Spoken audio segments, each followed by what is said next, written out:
Hello, everybody. What is up, and welcome back. If you're new here, I am Liz, your host here at Crimes Untold. My podcast, my YouTube channel, all of the above. Today is a fun day. You want to know why? Oh, I'll tell you why. We are going to be talking about one of the most prolific and notorious serial killers that remains unidentified, that has carried the pseudonym of the Zodiac Killer, or Zodiac, who terrified Northern California in the 1960s. So our next attack for the Zodiac Killer would be the Lake Berryessa Murder. So this would involve Cecilia Shepard, who was 22 years old, and we have Brian Hartnell, who was 20 at the time of this attack.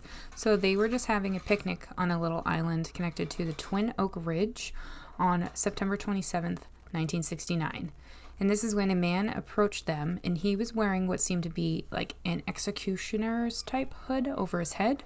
And he also had like clip-on sunglasses where the eye holes would be, and what kind of looked like a bib.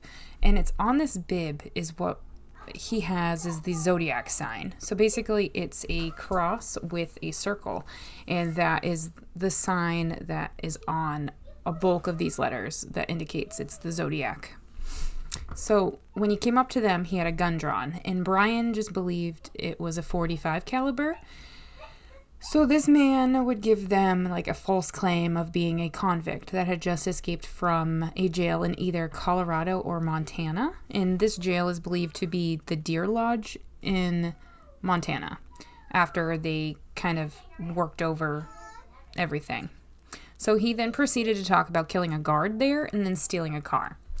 He then went on to say that he was traveling to Mexico and needed their money and a car because the car he had that he lifted was already too hot, so he needed something else to get away. Well, using pre-cut lengths of a clothesline that was plastic, he then had Cecilia tie up Brian prior to tying up Cecilia himself. So he would double check the bindings to make sure that they weren't loose or anything. If they were loose, he would then, fix said bindings. And it's after this is when he would repeatedly stab them. So the stab count in total would be about 6 times for Brian and about 10 times for Cecilia. And the knife that he used is a wood-handled knife that is approximately 10 to 12 inches long.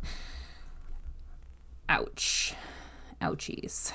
And there was no indication of robbery, no indication of sexual, assault or anything like that, and there was no witnesses. So they were, in a really remote location by a lake, which is really bizarre that, somebody would just up and see them there. If you ever saw the movie Zodiac, they actually, when they depict this crime scene, I have this forever ingrained in my brain. When they have Cecilia and Brian sitting, the actors that play them, sitting on the blanket from the picnic, and you see the Zodiac Killer, the person that plays them in the movie, walking towards them, and it's just the creepiest fucking thing I've ever seen. The impending doom is oh my god, oh my god, oh my god, oh my god, mind racing. It's you don't understand, or you can't even fathom how they're feeling about this. Yeah, it's crazy. Absolutely insane. So after the attack and leaving the couple for dead, the killer then would walk about 500 yards to Brian's car, which is on Knoxville Road, in which he then would write the following on the door: Vallejo, 12/20/68, 7/4/69, September 27th, 69, 6:30, by knife.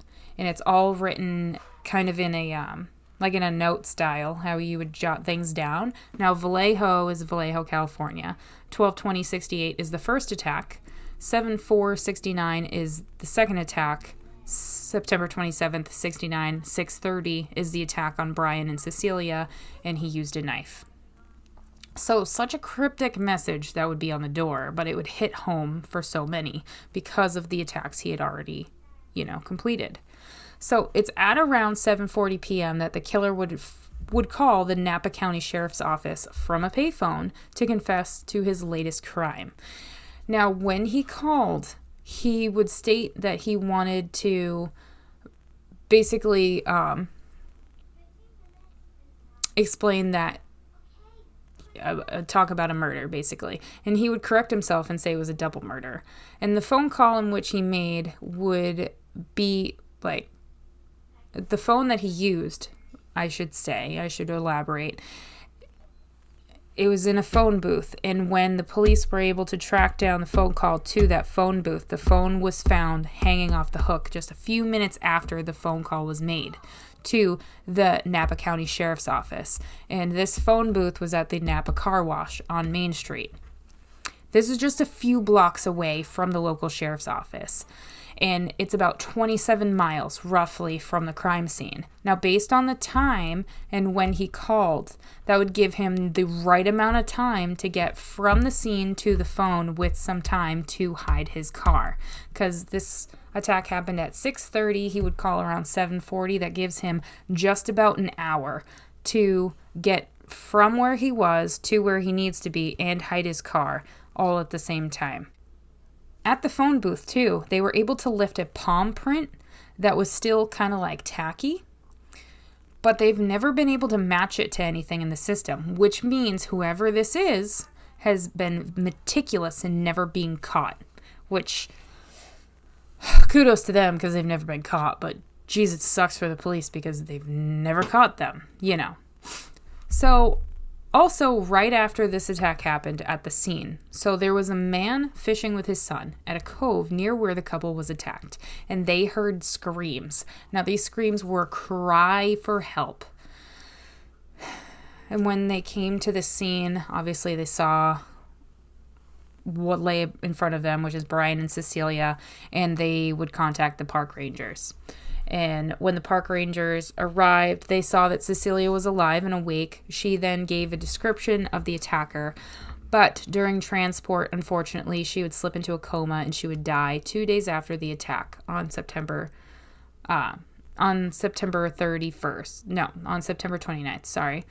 Brian would survive this attack, and he would go on to talk about his version of this attack as well, which is completely terrifying for him, like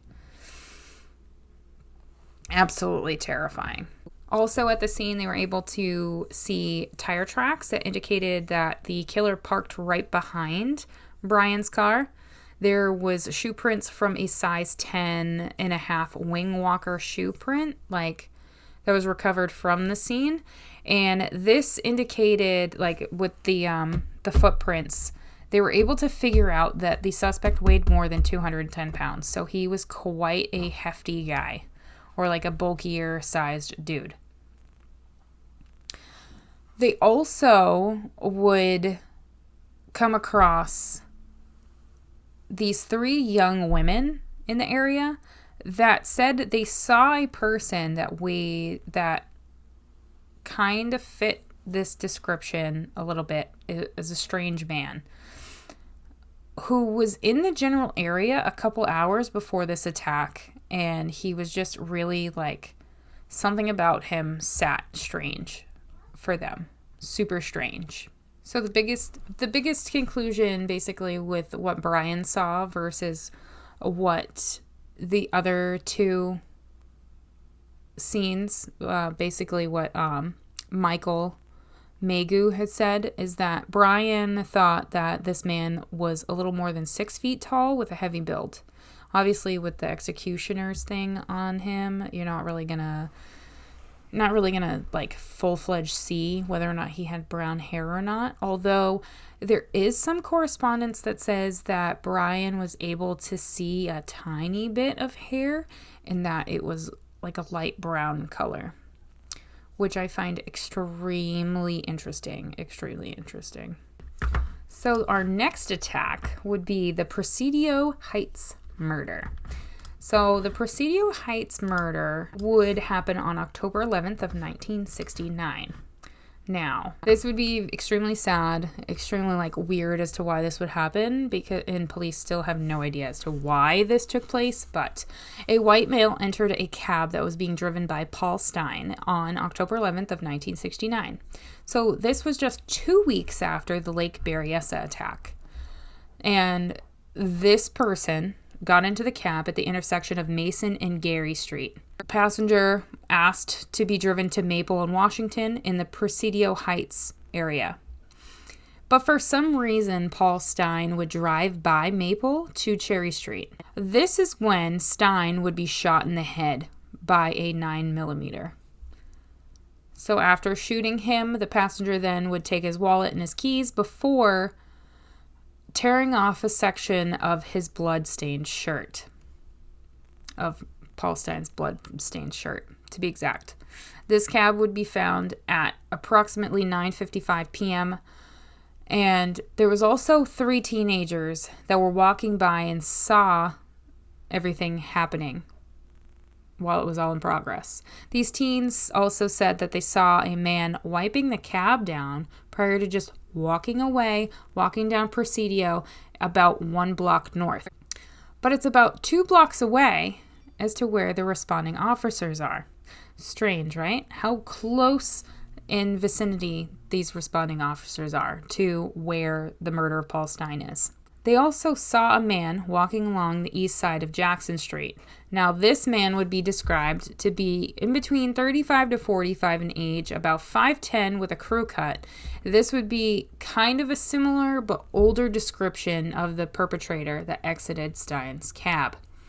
So the teens would say that he was about 25 to 30 with a crew cut and 5'8" to 5'9". Now, because things are just as fucked up and the police are that great, they put a bolo out for a black suspect. But clearly, each of these sightings, the suspect was white. Yes. Technically speaking, this is the last victim, or the last confirmed victim, of the Zodiac killer. Technically speaking, but it gets more strange than that. Okay, it gets way more strange.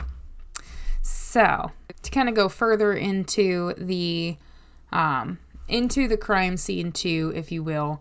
So there was bloody fingerprints that are potentially from the suspect that were recovered from the vehicle, but due to the teenagers, they saw the suspect wiping down the cab. Yeah, they also found, police also found a pair of men's size 7 black leather gloves in the car, so they potentially could have been worn by the killer, which would make sense, especially if he took off the gloves and then obviously touched blood and then touched something else, there's a trace of his fingerprints. But because he was wiping things down, maybe he thought he got any remnants of his fingerprints.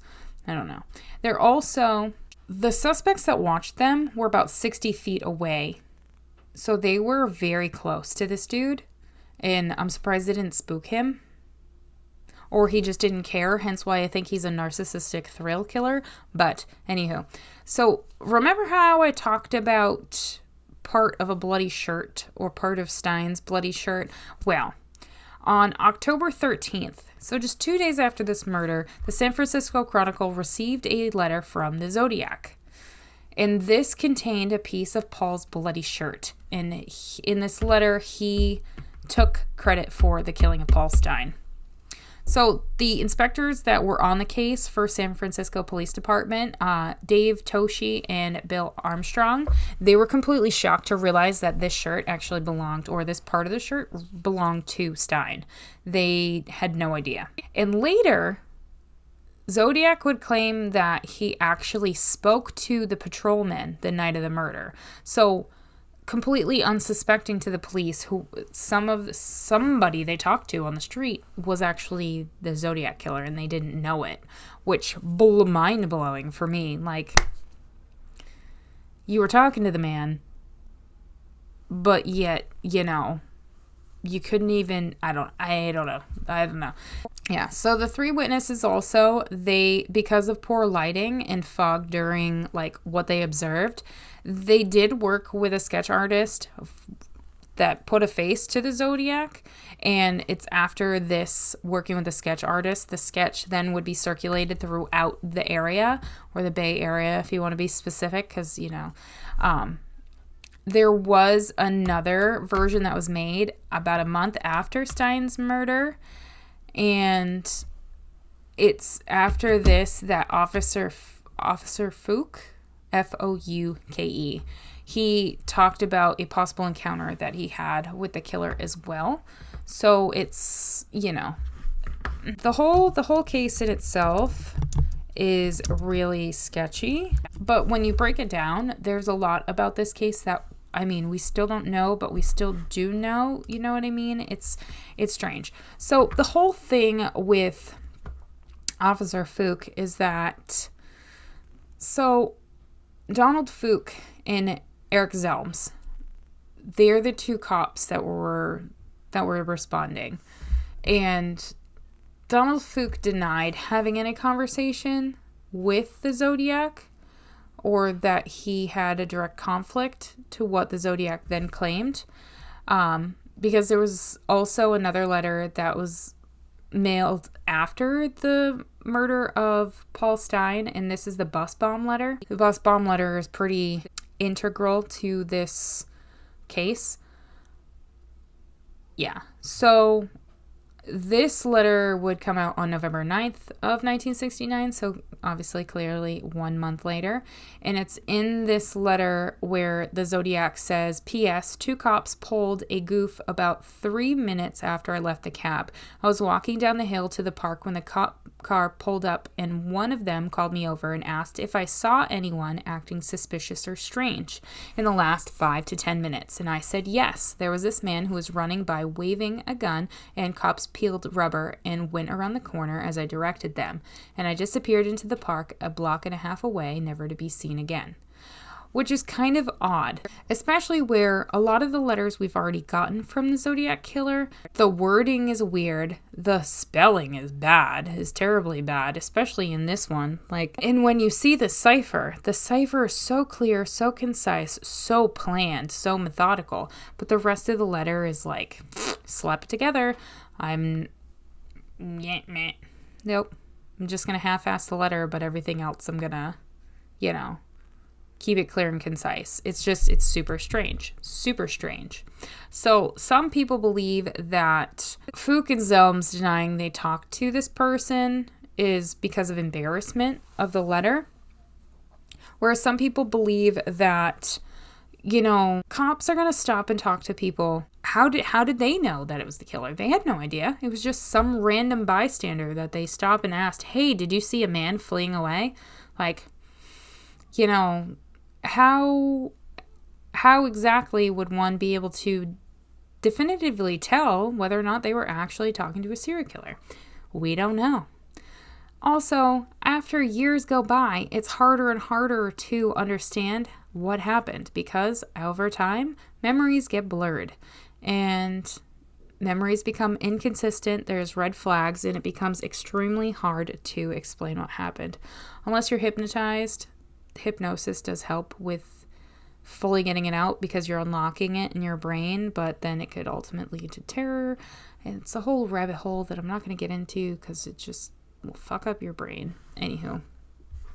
So when dispatch got to the scene of Paul Stine's murder, it was at a red light. So basically the radio dispatch said concerning Paul Stine was red light and siren at 9:55. But the actual time was actually closer to 9:58. It's not critical. It's not something that really needs to be put out. But within those 3 minutes, somebody could have saved somebody.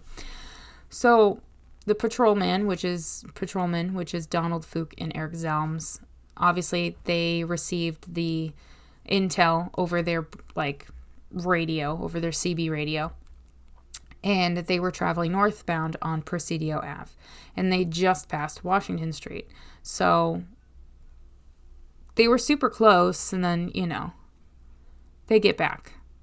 So they then Armand Pellicetti is another officer that is also on on the scene as well, and he was close by, and was traveling on Washington westward, and he ended up parking at the intersection of Washington and Cherry Streets. So when he got out of the car, this is when he saw the 3 teenagers in the intersection. So he ushered them back across the street, like, to an area near some of the residences. And it's at this point he kind of got the understanding of, like, this is where the idea of looking for a black male somehow comes into picture, even though everybody says that it's a Caucasian male. I still don't understand this. So when he went over to the cab, this is when they see Paul Stine laying over, like, the front passenger seat with his head resting on the floorboard. So he's literally, like, folded over like a sandwich. And he was 99% sure that he was dead. Even though it's a clear indication you're shot in the back of the head that, yes, he's going to be dead. You know, normally that is a pretty sudden, quick death. So in a documentary that came out in 2007, it's called The Zodiac Speaking. So Armin Pellicetti would talk about this day. And basically what was said is that I was told it was a white male.